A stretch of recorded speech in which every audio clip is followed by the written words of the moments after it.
Makanya setiap kejadian di akhir zaman selalu diakhiri dengan bencana yang sifatnya air samudra yang mengguyuri permukaan bumi, itu selalu. Dan mana orang yang bisa mendekatkan diri dengan alam, ya enggak, istilahnya enggak kena. Ibaratnya cokro panggilingan. Cokro itu adalah roda yang selalu berputar dan berulang-ulang, roda waktu.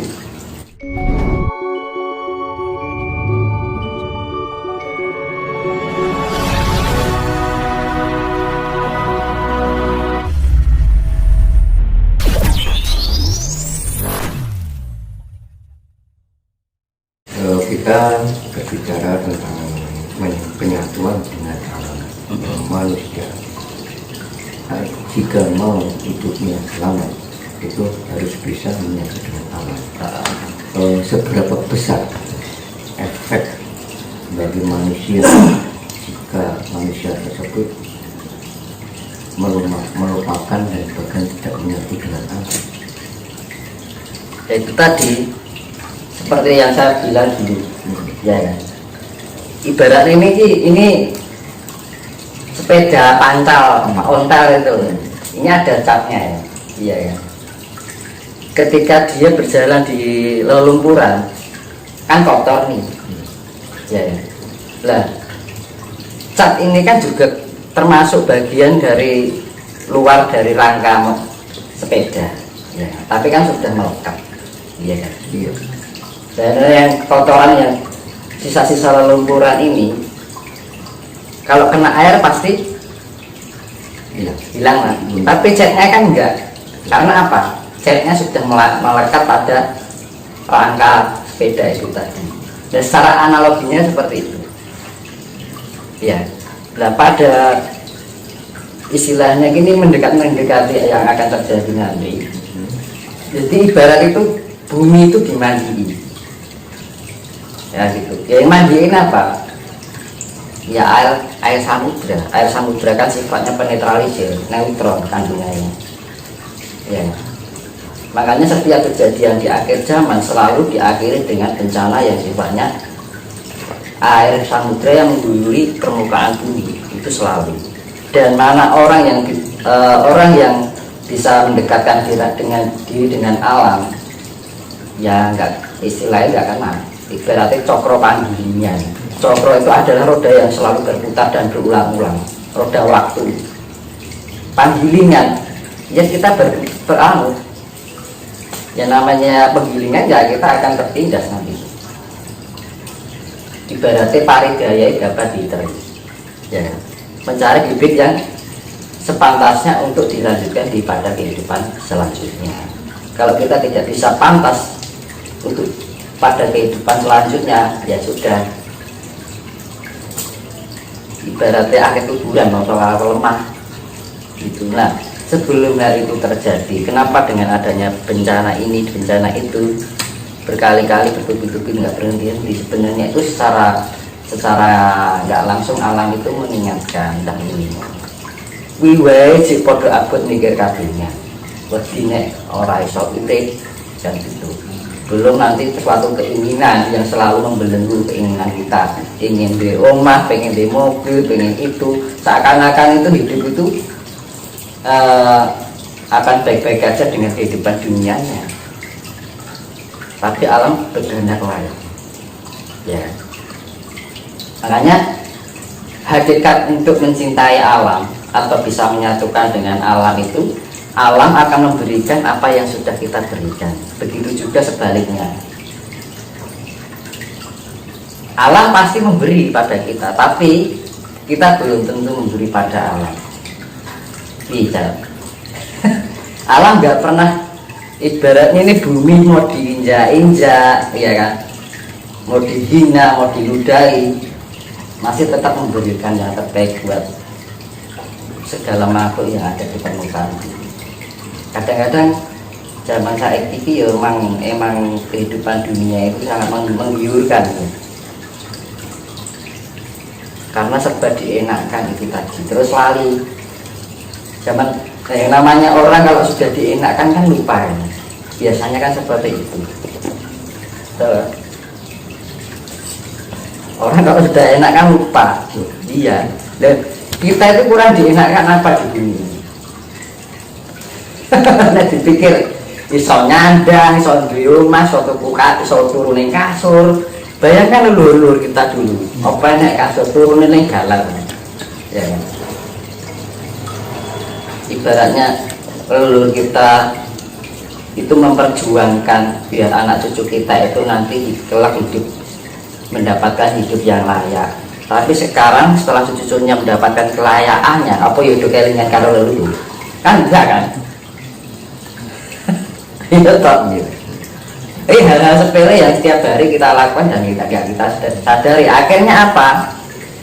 Kita kelihatannya karma sedikit, lama-lama menjadi guru.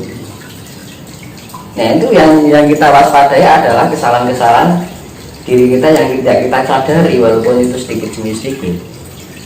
Akhirnya apa? Ya wes, akan kembali itu orang kesulitan.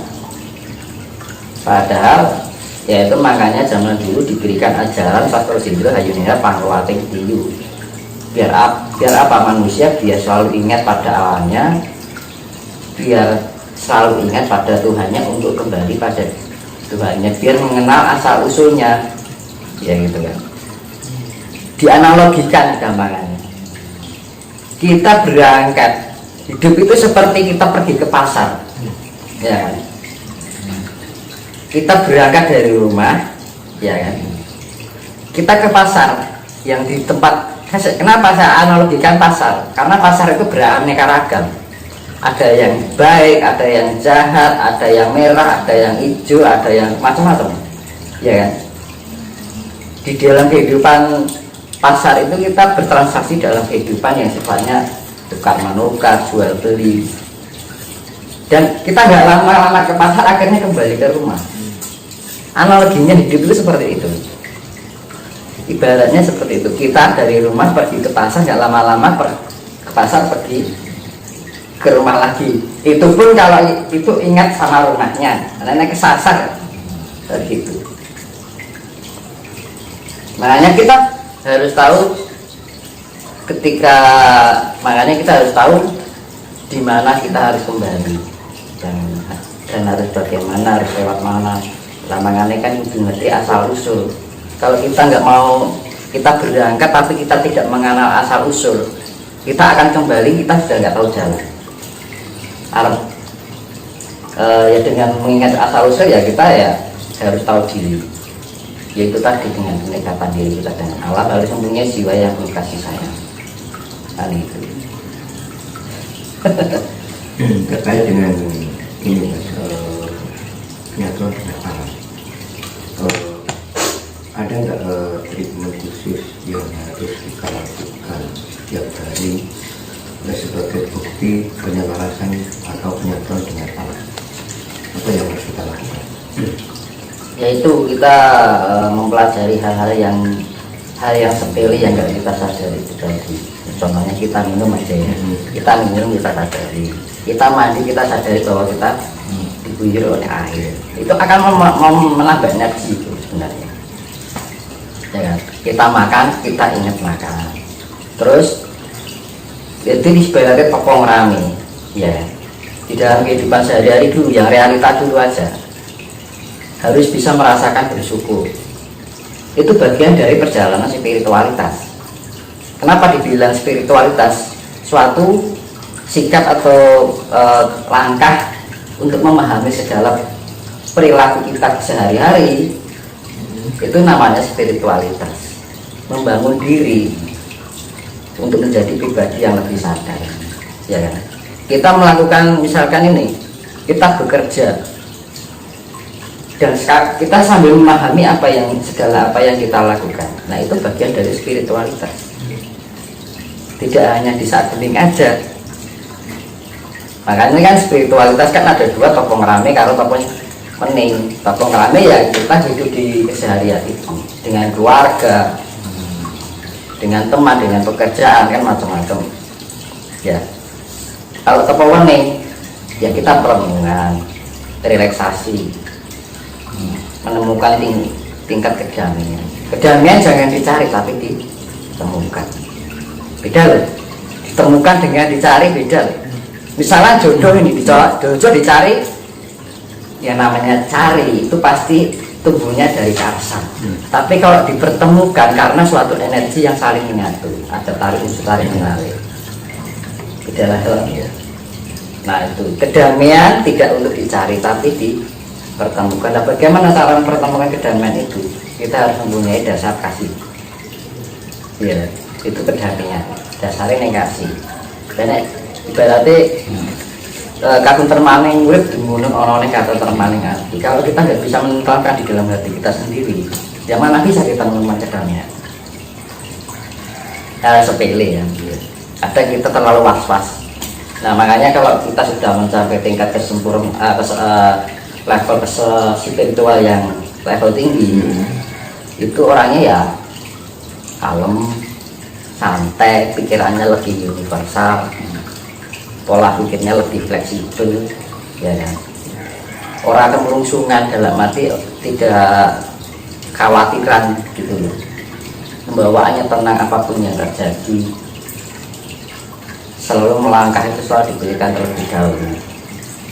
Mau ngomong itu loh diberikan dulu. Makanya di dalam Jawa, nah ngomong itu dipikir dulu. Ojo mapan lagi pikir orang yang ngarepe lati, nih mapan ke ati nih ngarepe lati, ya kan? Mulai diarani lati paling lanjut di dalam raga kita, mulut ini. Itu hal sepele. Kadang-kadang kita menyakiti orang lain tanpa kita sadari kalau kata-kata itu menyakiti orang lain.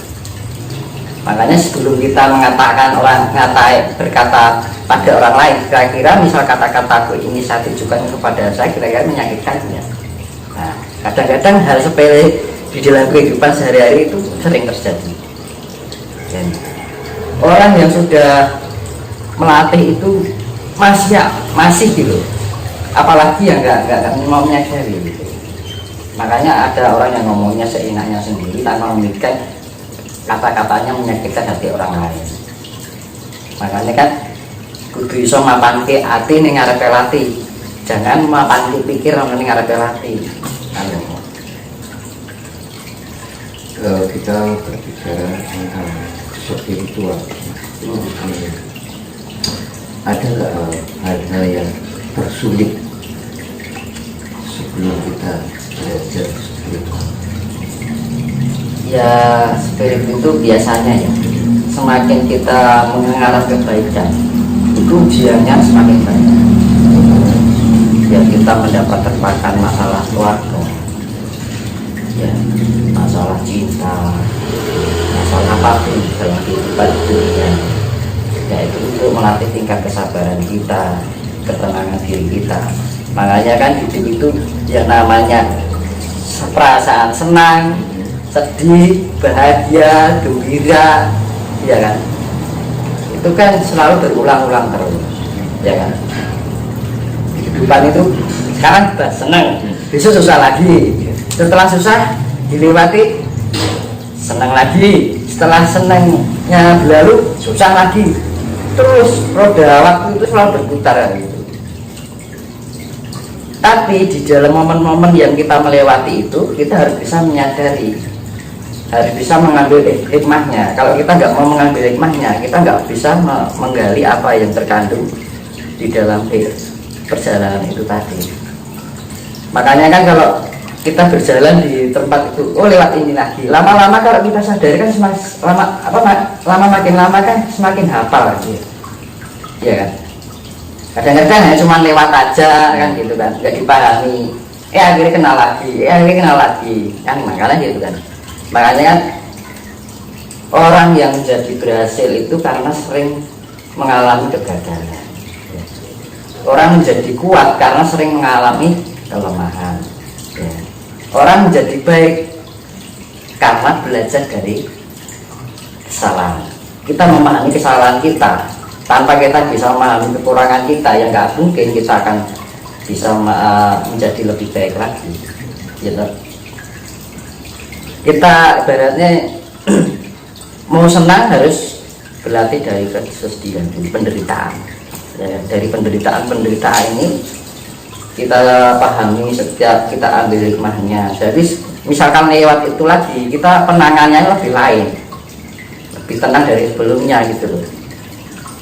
Ya kan? Kadang-kadang kan orang hidup itu dari muda sampai tua gitu terus nggak ada perubahan.